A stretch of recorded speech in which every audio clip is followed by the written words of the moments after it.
आपने एक एक वोट दे करके सुहेल ने भारतीय समाज पार्टी को मजबूत किया। आपने रैली किया, धरना किया, प्रदर्शन किया। आपने चुनाव निशान छड़ी का बटन दबा करके सुहेल देव भारतीय समाज पार्टी की ताकत को बढ़ाने का काम किया। हमारे नेता बोला करते थे, जब हमारी सरकार आएगी, जब हमें सत्ता शासन प्राप्त होगा, ऐसी व्यवस्था का निर्माण करेंगे कि अगर हमारे गांव का कोई भी गरीब व्यक्ति गंभीर बीमारी से अगर परेशान होगा, उसके इलाज का उसके पास पैसा नहीं होगा, तो मैं कतई उसका जमीन नहीं बिकने दूंगा। ओम प्रकाश राजभर ने जनता को विश्वास दिलाया था कि आपको अपना जमीन नहीं बेचना होगा, आपको किसी बड़े आदमी से पैसा नहीं लेना होगा, आपको किसी से कर्ज नहीं लेना पड़ेगा।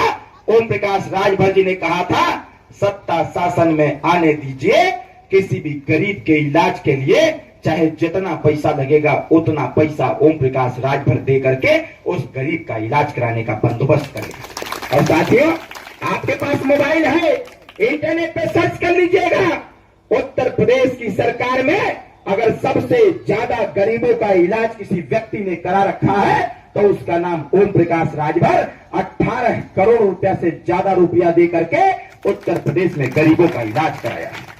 इसी काम को आगे बढ़ाने के लिए देश के माननीय प्रधानमंत्री जी ने कहा कि अगर सबका इलाज हो रहा है तो जिसकी उम्र 70 साल हो गई, 70 साल के बाद वाले लोगों का इलाज कैसे होगा।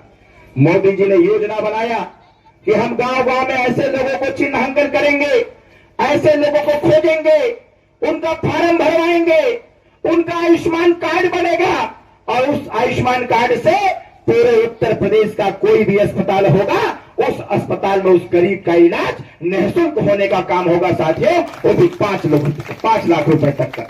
हम आपसे बताना चाहते हैं, अभी कुछ दिनों पहले जब आचार संहिता या चुनाव की घोषणा नहीं हुई थी, जब हम लोग मिले माननीय मुख्यमंत्री जी से, हमने उनसे अनुरोध किया कि गांव में जाने के बाद गांव के लोगों की एक शिकायत है। उन्होंने पूछा, बताओ क्या शिकायत।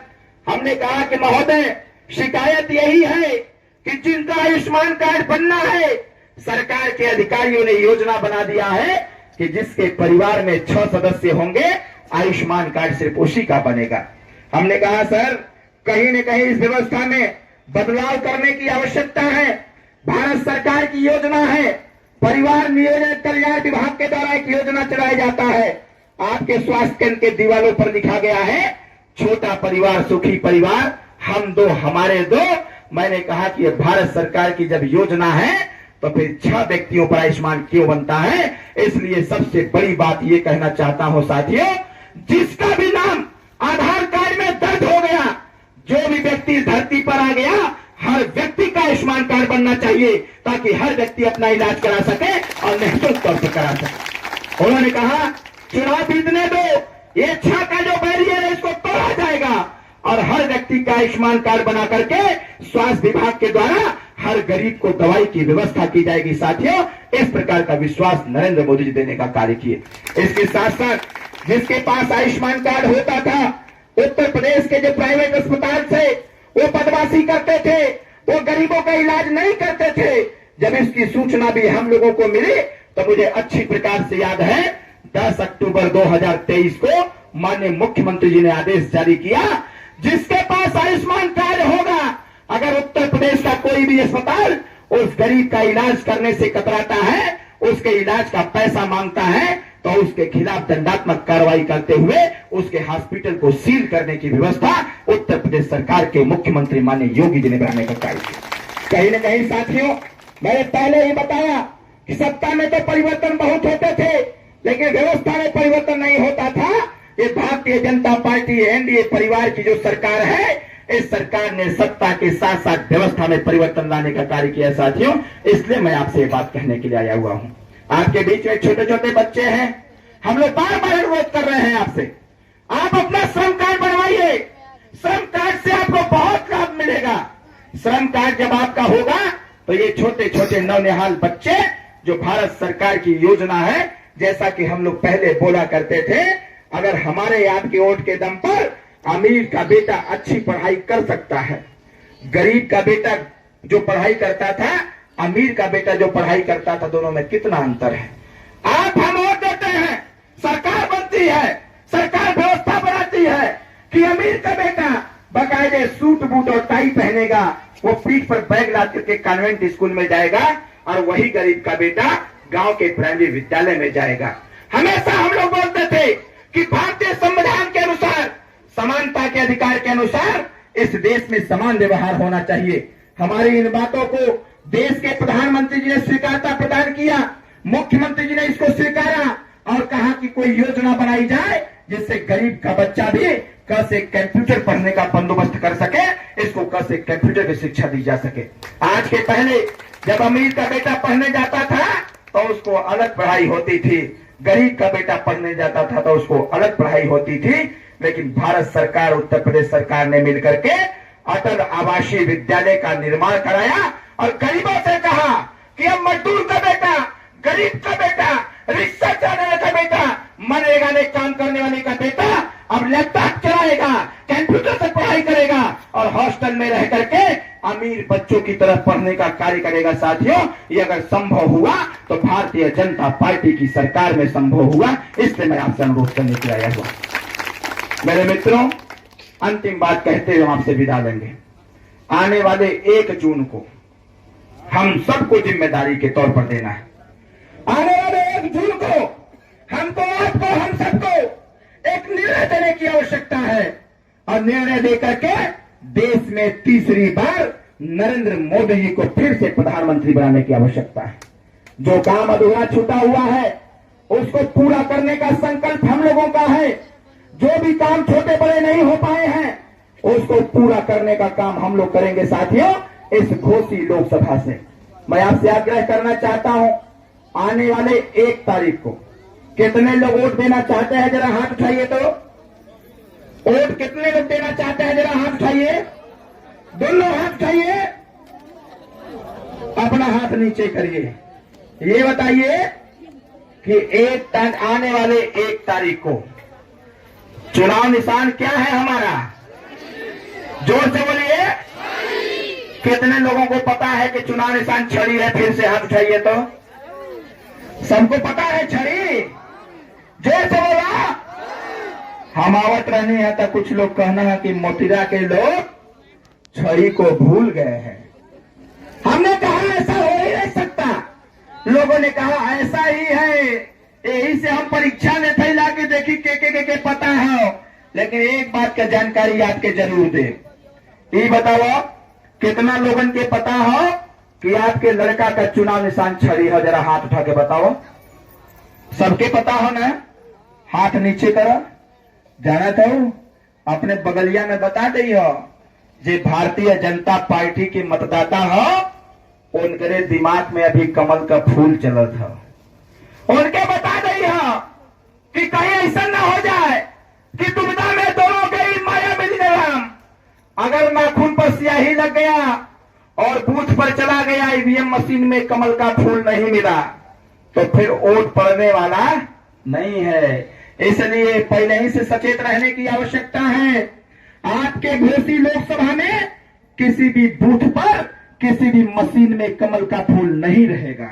अगर रहेगा तो कमल के फूल के स्थान पर चुनाव निशान छड़ी रहेगा। साथियों, इस बार यही छड़ी घोषी में विजय पताका लहरा करके तीसरी बार प्रधानमंत्री मोदी जी को बनाएगा। नौजवान साथियों, आप बताइए, इस छड़ी का प्रचार होना चाहिए कि नहीं होना चाहिए? कितने लोग इस छड़ी का प्रचार करेंगे? जरा हाथ उठा के बताइए। हाथ नीचे करिए। अगर कोई भूल जाए, भटक जाए तो उन्हों के बतावे की जरूरत बा। अगर एक गलती हो गया, एक गद्दार जो चट्टी और चौराहों पर चर्चा कर रहे हैं कि अरविंद राजभर चुनाव नहीं जीतेगा, अरे भाई, ये रसड़ा विधानसभा है और रसड़ा विधानसभा के सभी समाज के लोगों ने पगड़ी बांध के कहा है कि 1.5 लाख वोट खाली रसड़ा विधानसभा से लेकर के अरविंद राजभर खड़ा होगा। और वो इसलिए होगा, आजादी के बाद 1952 से चुनाव लगातार हो रहा है और 1952 से जो चुनाव हो रहा है, पहली बार इस घोषी लोकसभा में रसड़ा विधानसभा से कोई प्रत्याशी बना है सांसदी का। साथियों, आजादी के बाद पहली बार कोई प्रत्याशी बना है। इसलिए मैं आपसे आग्रह करना चाहता हूं, आज मऊ के लोग, घोषी के लोग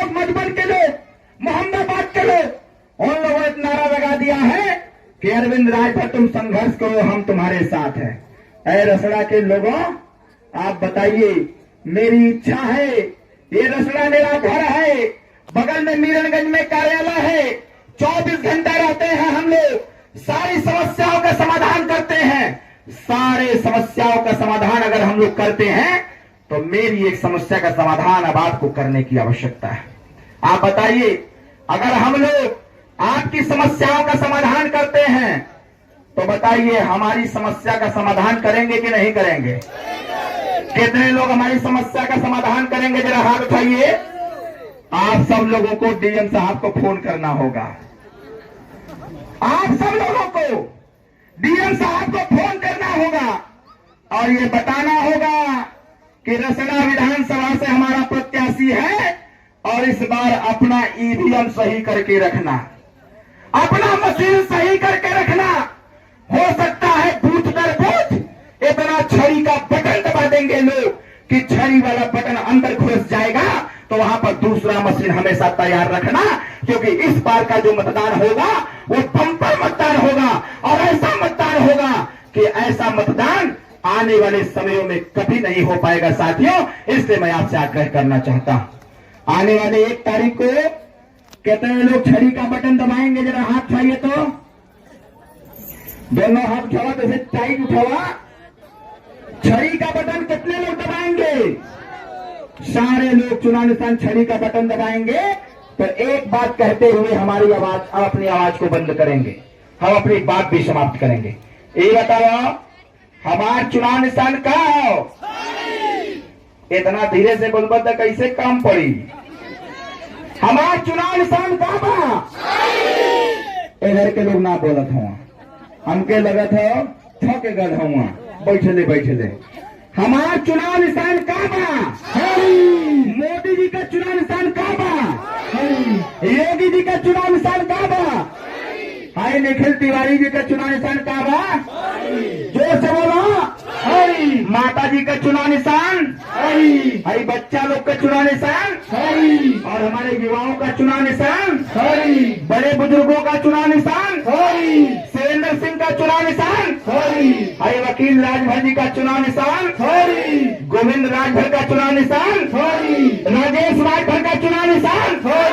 1 तारीख के कितने वोट पड़े? छड़ी पर। इसी छड़ी पर वोट पड़ने की अपील करते हुए 1 तारीख को चुन चुन करके एक एक वोट चुनाव निशान छड़ी पर बटन दबाइए।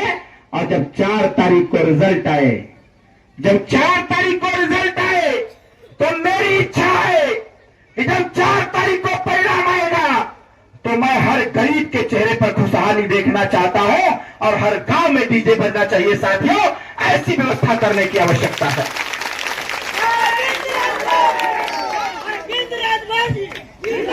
तो बताओ, डीजे बजे के चाहे कि ना बजे के चाहे? नौजवान भाई, 4 तारीख के डीजे बजी कि ना बजी?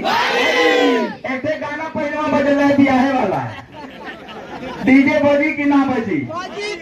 तो 4 तारीख के अगर डीजे बजवावे के बाद 4 तारीख के अगर हर चेहरा पर मुस्कान लावे के बाद तो 1 तारीख के चुन चुन करके चुनाव निशान छड़ी का बटन दबावे के बाद कितना लोग तैयार हुआ? हाथ उठावा।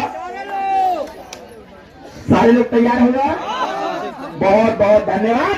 आने वाले 1 तारीख को चुनाव निशान छड़ी का बटन दबाने की अपील करते हुए आप सभी लोगों से आशीर्वाद की कामना करते हुए मैं अपनी वाणी को यहीं पर देता हूं विराम।